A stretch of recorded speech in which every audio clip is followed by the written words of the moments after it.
सुप्रभात बच्चों। कल की तासिका में हमने हमारा 11वां लेसन देखा था जो कि है अर्जुन की सफलता। आज की तासिका में हम देखेंगे हमारा 12वां लेसन जिसका नाम है हमारी पृथ्वी भाग 1। क्या है हमारा लेसन का नाम? हमारी पृथ्वी भाग 1। तो इस लेसन में हमें हमारी पृथ्वी के बारे में क्या क्या बताया गया है आज के तासिका में हम देखेंगे। ठीक है, चलिए बच्चों, अपनी अपनी जो हिंदी की किताबें हैं वो निकाल कर खुद के सामने रखिए और ध्यान से मेरी बातें सुनिए और समझिए। ठीक है, तो चलिए शुरू करते हैं। पहला हमारा जो पैराग्राफ है और उसका जो आशय है वो देखेंगे। ठीक है, चलिए। हम घर में रहते हैं और घर पृथ्वी पर बना होता है।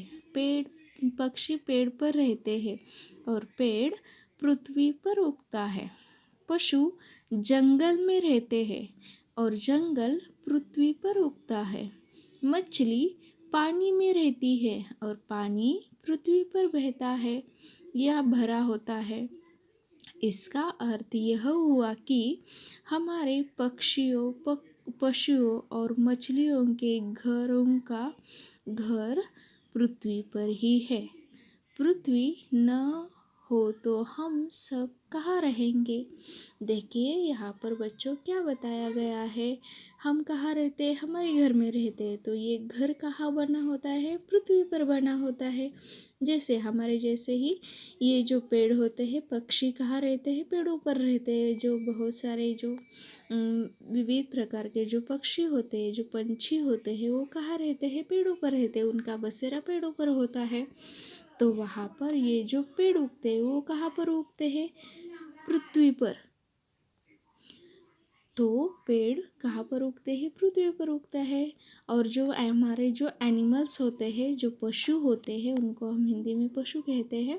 तो ये जो पशु रहते हैं कहाँ रहते हैं? जंगल में। वाइल्ड एनिमल्स जो होते हैं वो कहाँ रहते हैं? जंगल में रहते हैं। तो जंगल कहाँ पर उगता है? वो पृथ्वी पर ही उगता है। ओके। उसके बाद देखिए मछलियाँ जो होती है वो कहाँ रहती है? पानी में रहती है। और प्राणी जो पानी है वो कहाँ पर बहता है? पृथ्वी पर ही बहता है या भरा होता है। इसका अर्थ यह होता है कि हमारे जो पशु है, पक्षी है और मछलियाँ है, इनका जो घर है वो उनका जो घर है वो कहाँ पर होता है? पृथ्वी पर। तो इसके कारण यहाँ बताया गया है कि बच्चों पृथ्वी ही हमारा घर है। ओके। अगर ये पृथ्वी ही नहीं रहेगी तो हम क्या करेंगे? रहना ही हमें नहीं होगा। कहाँ रहेंगे ना हम? देखिए, अगर ये जो हमारा घर नहीं है तो हम बेघर हो सकते हैं और कहीं भी पृथ्वी पर हम भटक सकते हैं। अगर ये पृथ्वी ही नहीं होगी तो हम कहाँ रहेंगे? ऐसे यहाँ पर बताया गया है। देखिए, उसके बाद देखिए हम भोजन करते हैं। अनाज, फल, दूध आदि खाते पीते हैं। अनाज खेतों में पैदा होते हैं और खेत पृथ्वी पर होते हैं। फल पेड़ पर लगते हैं और पेड़ पृथ्वी पर उगते हैं। हम दूध हमें दुधारू पशु देते हैं। और इन पशुओं का चारा भी पृथ्वी पर ही उगता है। ओके। तो यहाँ पर देखिए हम जो भोजन करते हैं, देखिए हमें जीने के लिए हमें खाने की आवश्यकता होती है। और ये जो हम खाते पीते हैं ये कहाँ पर पैदा होते? देखिए, जो धान, अगर किसी साल वर्षा नहीं होती है, धान नहीं उगता है तो हम कुछ भी खा पी नहीं पाते। ओके। तो इसके कारण हमें, और जो अगर किसी साल वर्षा नहीं होती है, बारिश नहीं होती है, अगर एक साल भी, देखिए हमें हमेशा खाना मिलता है। हमें खाकर ही हम क्या करते हैं? जीवित रह पाते हैं। पानी पीकर ही हम जीवित रहते हैं। और ये सब खाना जो हमें मिलता है वो हमें खेतों से मिलता है। तो एक आध साल अगर बारिश वगैरह नहीं होती है तो उस खेत में खाना नहीं उगता है और वहाँ पर हम क्या करते हैं? हमें खाने की बड़ी समस्या का सामना करना पड़ता है। तो ये सब खाना कहाँ उगता है? खेतों में उगता है। ओके। ये सब खाना कहाँ उगता है? खेतों में होता है। और खेत कहाँ पर होते हैं? ये पृथ्वी पर ही होते हैं। अगर बाकी का कुछ तो पेड़ जो होते हैं, बहुत सारे फलों के पेड़ होते हैं, अगर वो अगर पेड़ नहीं होते तो हमें खाने के लिए फल नहीं मिल सकते थे। तो और ये पेड़ जो होते हैं वो कहाँ पर होते हैं? पृथ्वी पर ही होते हैं। उसके बाद देखिए, हमें दुधारू जानवरों से क्या हो जाता है? दूध मिलता है। अगर ये दुधारी जो जानवर होते हैं वो पृथ्वी पर नहीं होते तो हमें दूध नहीं मिल पाता। ओके। और ये जो पृथ्वी नहीं होती तो उनका चारा भी वहाँ पर नहीं उगता। देखिए, एक जो बात है वो दूसरे से कितनी रिलेटेड है। देखिए, ये जो पृथ्वी है उस पर हम रहते हैं, उस पर हम जो भी मिलता है खाना वगैरह सब खाते हैं। पेड़ों से हमें फल मिलते हैं। किसान खेती करता है, खेती से हमें बहुत सारा धान उपलब्ध होता है, विविध प्रकार के जो हम खाते हैं। स्वादिष्ट स्वादिष्ट जो व्यंजन होते हैं, जो किसी किसी प्रकार के जो धान होते हैं, वो कहाँ पर उगते हैं? वो पृथ्वी पर उगते हैं। अगर ये पृथ्वी ही नहीं होगी तो हमें ये सब नहीं मिल सकता। ओके। उसके बाद देखिए क्या दिखा है, ये जो वहाँ पर पृथ्वी पर जो पशु दिखाई देते हैं, वो पशु से हमें कुछ खाना मिलता है। देखिए, अगर जो वो दुधारू यानी दूध देने वाले जो पशु होते हैं, जो एनिमल्स होते हैं, जो डोमेस्टिक एनिमल्स हम पालते हैं, मतलब गाय भैंस या बकरी, ये जो दुधारू जानवर, इनसे हमें दूध मिलता है, इसीलिए इन्हें दुधारू जानवर या दुधारू पशु कहा जाता है। अगर ये जानवर, इनको खाना नहीं मिलेगा तो इससे जो बनने वाला दूध होता है वो हमें नहीं मिलेगा और हम क्या हो सकते हैं? उससे वंचित रह सकते हैं। और ये सब खाना उन जानवरों को कहाँ मिलता है? पृथ्वी पर ही मिलता है। ओके। तो इससे ही हम सब जीवित रह सकते हैं। एक जो एनिमल है वो दूसरे से बहुत ही, क्या कहते हैं, उससे दूसरे पर बहुत ही निर्भर है। और हम सभी इंसान, पशु पक्षी जो है वो एक दूसरे पर निर्भर है। और ये सभी जो जन है वो पृथ्वी पर निर्भर है। अगर ये हमारी पृथ्वी नहीं होती तो हम यहाँ पर कोई भी एनिमल, कोई भी पक्षी, कोई भी इंसान जीवित नहीं रह पाता। तो इसके कारण ये पृथ्वी जो हमारी है वो हमारे लिए बहुत ही उपयोगी, इसके सिवा हम जी नहीं सकते। जैसे पानी हमारे लिए बहुत ही उपयोगी है। देखिए, पानी के बिना हम थोड़ी 1-2 दिन से ज़्यादा नहीं जी सकते। अगर ये पानी कहाँ होता है? देखिए, चाँद पर तो पानी नहीं होता, सूरज पर पानी नहीं होता, या दूसरे किसी ग्रह पर नहीं होता। ये हमें सिर्फ पृथ्वी पर मिलता है और ये हमारे जीने के लिए बहुत ही उपयुक्त है। तो इसीलिए ये सभी चीज़ें हमें पृथ्वी पर मिलती है जो हमें के जीने के लिए आवश्यक होती है। तो इसीलिए पृथ्वी हमारे लिए बहुत ही उपयुक्त है। तो पृथ्वी हमें भोजन देती है। पृथ्वी न हो तो हम सबको भोजन कौन देगा? हमारी भूख कौन मिटाएगा? तो यहाँ पर देखिए, पृथ्वी का महत्व यहाँ पर दिया गया है। आगे देखेंगे। हम पानी पीते हैं, हम खेतों को पानी से सींचते हैं। हमें यह पानी हम कुओं, नदियों, तालाबों में, झीलों में आदि से मिलता है। और ये सब भी कहाँ पर होते हैं? पृथ्वी पर होते हैं।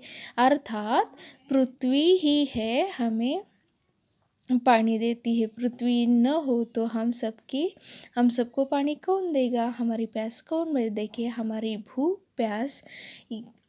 प्यास से संबंधित जो सभी चीज़ें हैं ये हमें पृथ्वी से ही प्राप्त होती है।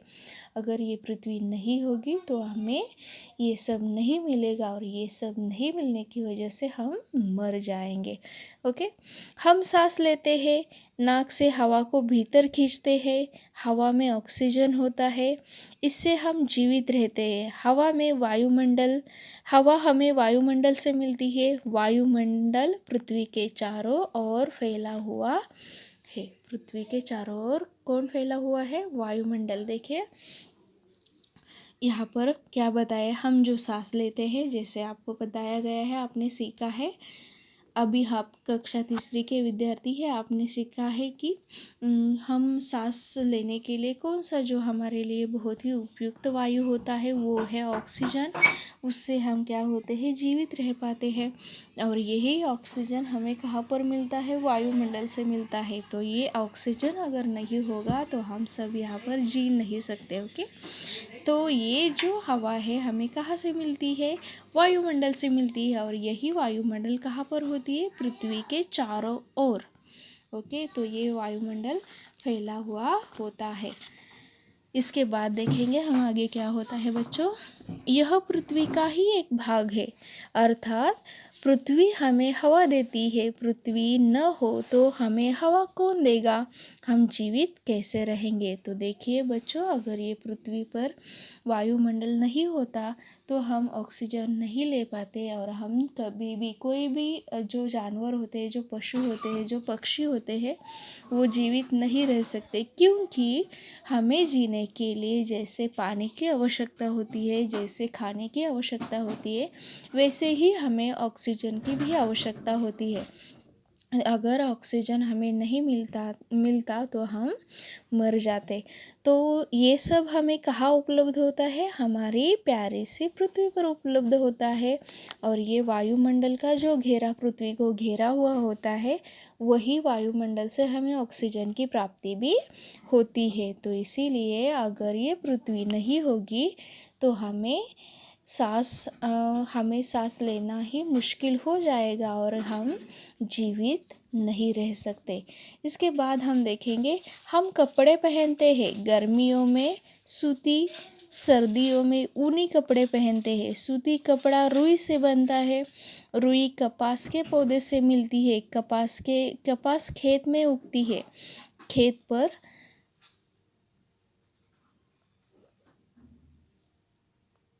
खेत पृथ्वी पर होता है।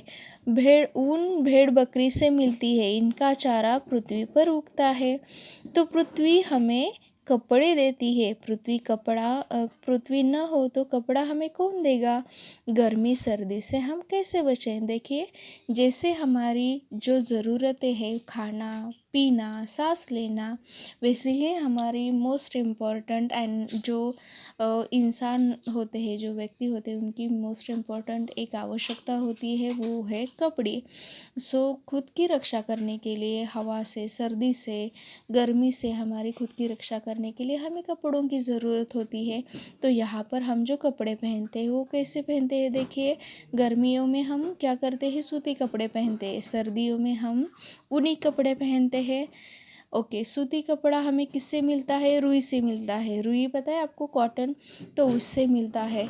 तो रुई कैसे बनती है, जो कपास का पौधा होता है, जो रुई का पौधा होता है, वहाँ से हमें क्या मिलती है, ये जो रुई होती है वो मिलती है, और उससे ही हमारा कपड़ा बन जाता है। तो ये जो रुई होती है, ये जो कपास होती है, वो खेत में उगती है। खेत कहाँ पर होता है, वो पृथ्वी पर होता है। जो भेड़ बकरी है, जिससे हम ऊनी कपड़े पहनते हैं, तो ये इनका जो चारा होता है, इनके जीने के लिए जो चारा आवश्यक होता है, वो कहाँ पर होता है, पृथ्वी पर ही उगता है। अगर ये नहीं होंगे, ये हमारी पृथ्वी ही नहीं होंगे, तो हम ये कपड़ा नहीं पहन सकते, और हम अपने आप को गर्मी से, सर्दी से, बारिश से नहीं बचा सकते। तो देखिए बच्चों, इन हमारी सभी ज़रूरतों के लिए ये हमारी जो पृथ्वी माता है वो बहुत ही आवश्यक है, और इनके बिना हम जीवित नहीं रह सकते। अर्थात पृथ्वी हमें रहने के लिए घर, खाने के लिए भोजन, पीने के लिए पानी, सांस लेने के लिए हवा और पहनने के लिए कपड़े देती है। यह माता के समान हमें पालती पोसती है। इसीलिए हम इसे प्यार से पृथ्वी माता कहते हैं। घर, भोजन, जल, वायु, वस्त्र देती है पृथ्वी माता। सचमुच इसके साथ हमारा माँ बेटे का नाता। हमें हमारी पृथ्वी को दूषित नहीं करना चाहिए। तो देखिए यहाँ पर बच्चों, जो हमें पोसती है, पालती है, जो हमारा ख्याल रखती है, तो ये जो हमारी पृथ्वी माता है, इसे हमें हमेशा प्यार करना चाहिए। इन्हें हमें कभी भी दूषित नहीं करना चाहिए। देखिए, बहुत सारे प्रकार के जो यहाँ पर पोल्यूशंस होते हैं, उनसे हमारी पृथ्वी को हमें बचाना चाहिए। देखिए, अभी क्या हो रहा है, सीज़न में बदलाव हो रहे हैं और ये जो रूटीन है वो पृथ्वी का दूषित हो रहा है, क्योंकि हम क्या कर रहे हैं, ये जो पोल्यूशन है वो हवा प्रदूषण या वायु प्रदूषण जो भी होता है प्रदूषण हम करते हैं, हम गंदगी फैलाते हैं और हम हमारी जो पृथ्वी पर जो बहुत सारे पेड़ जो हमें ऑक्सीजन देते हैं उनकी मात्रा हम क्या करते हैं, घटाते हैं, पेड़ काटते हैं। इसीलिए क्या हो जाता है, हमें इस पृथ्वी की हम क्या करते, इज्जत नहीं करते। अगर उनका ख्याल हम नहीं रखेंगे तो कुछ दिनों में क्या हो जाएगा, ये हमारी जो पृथ्वी है बहुत ही प्रदूषित हो जाएंगी और इसके कारण उसका जो चक्र है वो बिगड़ जाएगा और इसके वजह से हम लोग मर सकते हैं, हम जीवित नहीं रह सकते। तो इसीलिए बच्चों हमें क्या करना चाहिए, हमारे जो ये नेचर सोर्सेस है, पृथ्वी है और जो भी नेचर सोर्सेस है उनका हमें ध्यान से और अच्छे से उसे गंदा न करते हुए उसका ख्याल रखते हुए उनका हमें क्या करना चाहिए, ठीक से उसका इस्तेमाल करना और चाहिए। ओके, और उसकी हमें हमेशा इज्जत करनी चाहिए।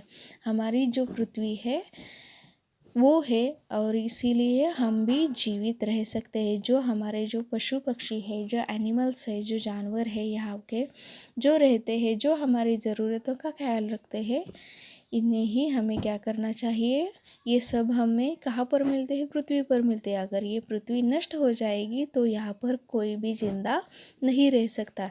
इसीलिए हमें क्या करना चाहिए बच्चों, हमेशा हमारी जो पृथ्वी है उसका ख्याल हमें रखना चाहिए, उसे कभी भी गंदा नहीं करना चाहिए। देखिए, सिंपल सी बात है, अगर आप कुछ भी खाना खाते हो पैकेट का, वो जो कचरा होता है या चॉकलेट खाते हो उसका जो रैपर होता है, यहाँ पर कहीं पर भी आप फेंक देते हो, वो किसी एनिमल के मुंह में जाता है, वो कहीं पानी में बह जाता है, तो इससे क्या हो जाता है, हमारी जो पृथ्वी होती है वो दूषित हो जाती है और इसके वजह से उसका संतुलन जो है वो बिगड़ जाता है। तो इसके कारण हमें हमारी जो छोटी छोटी जो बातें हैं और छोटी छोटी जो ज़रूरतें हैं उनका सही से इस्तेमाल करके, वो अगर आप देखिए कुछ भी खाएंगे पिएंगे तो उसका जो रैपर होगा, उसका जो कचरा होगा, जहाँ पर उसे रखना होगा, डस्टबिन या जो कचरे का डिब्बा होता है वहीं पर आपको डालना चाहिए। इससे क्या होगा, हम हमारी पृथ्वी का ख्याल रख पाएंगे